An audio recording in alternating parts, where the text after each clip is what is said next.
হিসাব একদম পরিষ্কার। আমার মনে হয় আপনি মুনাফিক।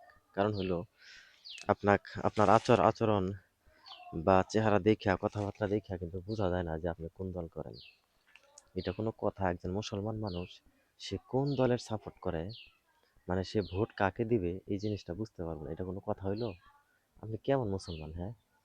আপনার গন্তব্য, আপনার উদ্দেশ্য পরিষ্কার করেন না? আপনি কেমন মানুষ যে আপনাকে দেখে বোঝা যায় না যে আপনি কোন দল করেন? আপনি কি মানুষ? আমার তো মনে হয় না।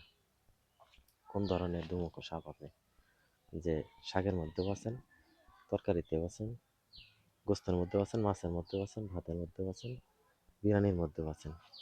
মানে কি এমন ধরনের ব্যক্তি আপনি? মানে কি বোঝাতে চাইছেন যে আপনি সবাইকে নিয়ে এক সুখে থাকতে চান? এটা কোনো কথা? অথচ আল্লাহ আপনাকে নির্দেশ দিচ্ছে যে আপনি মুসলমানকে ধরে রাখেন। আপনি কেন মুনাফিকি করবেন?